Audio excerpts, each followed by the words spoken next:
मैंने उसे अपनी बाहों में भर लिया और वो भी मुझसे ऐसे चिपक गई जैसे बरसों से मेरे लिए तरस रही हो। मैंने उसे बहुत देर तक गले से लगाए रखा। हमारा दिल इतनी जोर जोर से धड़क रहा था कि अगर कोई हमारे आसपास खड़ा होता तो उसे हमारी धड़कन साफ सुनाई देती। हम दोनों बहुत देर तक एक दूसरे में खोए रहे और एक दूसरे को सहलाते रहे, लेकिन ये सारे काम करने के लिए वो जगह ठीक नहीं थी। इसलिए हम दोनों अपने कमरे में आ गए और हेलो दोस्तों, आज की इस रोमांचक कहानी में आप सभी का स्वागत है। मेरा नाम समीर है। मैं 21 साल का एक नौजवान लड़का हूँ। गांव के बाकी लड़कों की तरह मैं भी शहर में नौकरी करने ही आया था। हम सब एक बड़ी सी कंपनी में काम करते थे। ये कंपनी बच्चों के खिलौने और घर का जरूरी सामान बनाती थी। हम सारे दोस्त खूब मन लगाकर काम करते थे और मस्ती भी करते थे।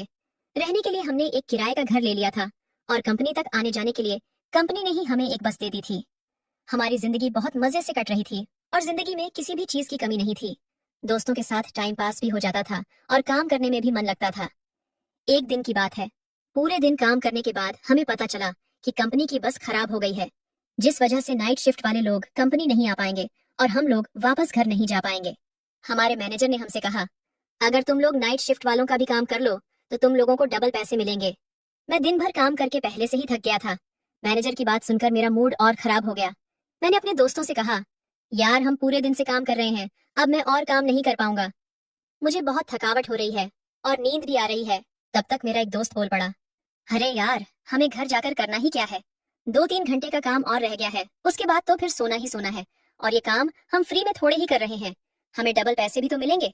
वैसे भी कल हम सबकी छुट्टी है, तो कल भी दिन भर सोएंगे। आज बस थोड़ी देर की ड्यूटी और कर लेते हैं, उसके बाद तो फिर मजे ही करने हैं।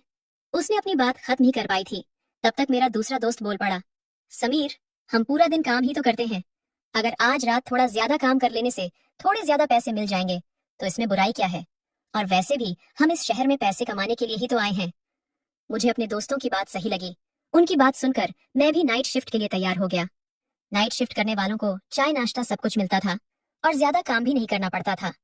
हम सब ने साथ मिलकर सारा काम खत्म किया और हंसी मजाक में रात कब गुजर गई पता ही नहीं चला। काम खत्म करके हम सब वापस अपने कमरे में आ गए। आज छुट्टी का दिन था तो सब आराम करने में लगे हुए थे। दूसरे दिन नई सुबह हुई और हम सब फिर से काम पर पहुंच गए। कंपनी में जाकर हमें पता चला कि हमारी कंपनी को बहुत सारे ऑर्डर मिल रहे हैं।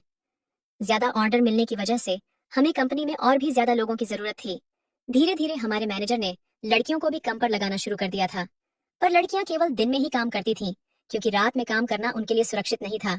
कंपनी में लड़कियां आने की वजह से हमारा मन और भी ज्यादा लगने लगा था। हमारे यूनिट में एक लड़की काम करती थी जिसका नाम मुस्कान था। वह बहुत ही सुंदर और प्यारी सी लड़की थी। मुस्कान बहुत ही मेहनती थी। वो कभी किसी काम के लिए ना नहीं बोलती थी और 2-4 लोगों का काम वो अकेले ही कर लेती थी। हमारी कंपनी को बहुत ज्यादा ऑर्डर मिलने लगे थे, इसलिए धीरे धीरे करके हमारी कंपनी में लोग बढ़ते ही जा रहे थे। पर अभी भी हमारी कंपनी को और ज्यादा लोगों की जरूरत थी। देखते देखते काम इतना ज्यादा बढ़ गया कि हम लोग रात में भी काम करने लगे। धीरे धीरे लड़कियों ने भी नाइट शिफ्ट करना शुरू कर दिया था। हमारी कंपनी की एक खासियत ये थी कि पैसा भी अच्छा खासा देते थे और मेहनत भी करवाते थे। जैसे जैसे कंपनी का काम बढ़ता गया वैसे वैसे और भी ज्यादा लड़कियों में कंपनी ज्वाइन करना शुरू कर दिया था। उन्हीं नई लड़कियों में से एक लड़की थी जिसका नाम प्रिया था। वो करीब 19 साल की थी और देखने में एकदम भोली सी थी। वह शुरू शुरू में तो हमसे बात नहीं करती थी, पर जैसे जैसे समय बीतता गया हमारी जान पहचान भी बढ़ती गई। एक दिन की बात है कि प्रिया नाइट शिफ्ट कर रही थी, तो मैंने उसके पास जाकर उससे पूछा, आप यहाँ रात में कैसे रुक गए? वह बोली, मैं अकेली नहीं हूँ, मेरी कुछ और सहेलियां भी रुकी हुई हैं। और वैसे भी जब हम दिन भर यहाँ काम करते हैं तो फिर रात में रुकने में क्या ही दिक्कत है। मैंने उससे पूछा, आप यहाँ कहाँ रहती हो? तो उसने कहा, मैं किराए पर कमरा लेकर रहती हूँ। हम बहुत सारी सहेलियां एक साथ गांव से आए थे और एक साथ ही कमरा लेकर रहते हैं। जब उसने अपने मोहल्ले का नाम बताया तो मैं समझ गया कि ये तो मेरे बगल वाले मोहल्ले में ही रहती है, पर हमारी कभी मुलाकात नहीं हुई। मुझे ये जानकर बड़ी खुशी हो रही थी कि प्रिया मेरे आसपास ही रहती है। धीरे धीरे हम दोनों में जान पहचान बढ़ने लगी। हम दोनों काफी देर देर तक एक दूसरे से बातें करते रहते थे। सच बताऊं तो मैं उसकी तरफ आकर्षित होने लगा था। वो मेरे बारे में क्या सोचती है मुझे ये तो नहीं पता था, पर मैं उससे प्यार करने लग गया था। अब हम दोनों काफी वक्त एक दूसरे के साथ बिताते थे, यहाँ तक कि हम दोनों अपना काम भी एक साथ ही करते थे। मैनेजर हमें रात में ही बता देते थे कि हमें सुबह तक कितने पैकेट तैयार करने हैं। हम दोनों अपने अपने पैकेट उठाकर ले आते थे और बातें करते करते सारा काम खत्म कर लेते थे। इस तरह हम दोनों बातें भी कर लेते थे और हमारा सारा काम भी खत्म हो जाता था। समय धीरे धीरे बीत रहा था, पर हमें ऐसा करते करते महीनों बीत चुके थे। अब हम दोनों एक दूसरे से बातें किए बिना रह ही नहीं पाते थे। हम दोनों पूरा दिन बातें करते थे, पर फिर भी हमारी बातें खत्म ही नहीं होती थीं। एक दिन वह मुझसे बोली, समीर तुम बहुत अच्छे हो, मुझे तुमसे बातें करना बहुत अच्छा लगता है। मैंने कहा, मुझे तो तुम तब से पसंद हो जब मैंने तुम्हें पहली बार देखा था। जब तुम पहली बार वो लाल ड्रेस पहनकर आई थी तो किसी खूबसूरत परी की तरह लग रही थी। मेरी बात सुनकर वो शर्मा गई और मेरे गले से लग गई। मैंने उससे कहा, तुमसे बात किए बिना मेरा दिन पूरा नहीं होता है। तुमसे बात कर लेता हूँ तो सब कुछ अच्छा लगने लगता है, और ऐसे ही बातों बातों में कब हमारे सारे आर्डर तैयार हो गए हमें पता ही नहीं चला। रात के करीब 4 बज रहे थे और हमारी छुट्टी 5 बजे होती थी। हम दोनों काम करके बुरी तरह थक चुके थे, इसलिए कुछ देर आराम करने के लिए हम दोनों कंपनी के गोदाम में आ गए। हमें पता था कि यहाँ हमें कोई भी डिस्टर्ब नहीं करेगा। हम दोनों एक दूसरे की बाहों में बाहें डालकर बैठे हुए थे। मैं उसके दिल की धड़कन साफ साफ सुन सकता था और उसके हाथ पैर भी कांप रहे थे। मैंने उससे पूछा, प्रिया, तुम्हें डर लग रहा है क्या? वह बोली, नहीं, बिल्कुल नहीं। मुझे किस बात से डर लगेगा? लेकिन मैं समझ गया था कि मुझे उसके शरीर की कंपन को कैसे खत्म करना है। फिर मैंने उसे अपनी बाहों में भर लिया और वो भी मुझसे ऐसे चिपक गई जैसे बरसों से मेरे लिए तरस रही हो। मैंने उसे बहुत देर तक गले से लगाए रखा। हमारा दिल इतनी जोर जोर से धड़क रहा था कि अगर कोई हमारे आस पास खड़ा होता तो उसे हमारी धड़कन साफ सुनाई देती। हम दोनों बहुत देर तक एक दूसरे में खोए रहे और एक दूसरे को सहलाते रहे, लेकिन ये सारे काम करने के लिए वो जगह ठीक नहीं थी, इसलिए हमने ज्यादा कुछ नहीं किया।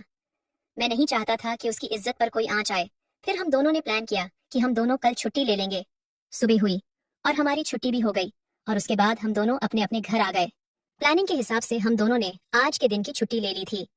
प्रिया की सारी सहेलियां और मेरे सारे दोस्त काम पर जा चुके थे और हम दोनों अपने अपने घरों में अकेले थे। प्रिया ने मुझे अपना एड्रेस बताया और मैं उसके पास पहुंच गया। उसने हम दोनों के लिए खाना बनाकर रखा था। पहले हम दोनों ने खाना खाया और फिर खूब सारी बातें की। हम दोनों की बातें खत्म होने का नाम ही नहीं ले रही थी। उसके बाद हमने एक साथ बैठकर कुछ वीडियो देखे। कुछ देर बाद फिर से हम दोनों के शरीर में कंपन होने लगी और इस बार हम दोनों की मदहोशी का ठिकाना नहीं रहा। प्रिया मुझसे बोली, अब बस समीर, मुझसे अब और सब्र नहीं होगा। हम दोनों ने गहरी सांस लेना शुरू कर दिया था। उसके उभार इतने मुलायम और सुंदर थे कि मैंने उनके साथ खेलना शुरू कर दिया। उन्हें महसूस करने से ऐसा लग रहा था कि मानो इससे पहले उन्हें कभी किसी ने हाथ नहीं लगाया हो। मेरे छूने से उसके शरीर में एक अजीब सा उबाल आ गया था और हम दोनों उसी उबाल में खो गए। हमारे सारे दोस्त कंपनी में काम कर रहे थे और हम यहाँ अपना काम कर रहे थे। हम पूरे दिन कमरे में ही बंद रहे और शाम को खाना खाने के लिए ही निकले। हमारा पूरा शरीर थकान की वजह से चूर हो चुका था। जब हमारा शरीर जवाब देने लगा तो हम दोनों आराम करने लगे और हमें कब नींद आ गई समझ ही नहीं आया। कुछ घंटों के बाद प्रिया ने मुझे जगाया और मुझसे कहा, समीर, अब तुम्हें अपने घर जाना चाहिए। मेरी सहेलियों के वापस आने का समय हो रहा है। मैं तुरंत ही अपने कमरे पर आ गया और कुछ इस तरह मैंने प्रिया के साथ अच्छा समय बिताया। दूसरे दिन हम दोनों काम पर गए और हमारा रिश्ता इसी तरीके से सामान्य रूप से चलता रहा। कमेंट करके जरूर बताइएगा कि आपको ये कहानी कैसी लगी। अगर आपको ये कहानी पसंद आई हो तो इसे लाइक करें और अपने दोस्तों के साथ भी शेयर करें। आगे भी ऐसी रोमांचक कहानियों के लिए हमारे चैनल को सब्सक्राइब करें और बेल आइकन दबाना ना भूलें।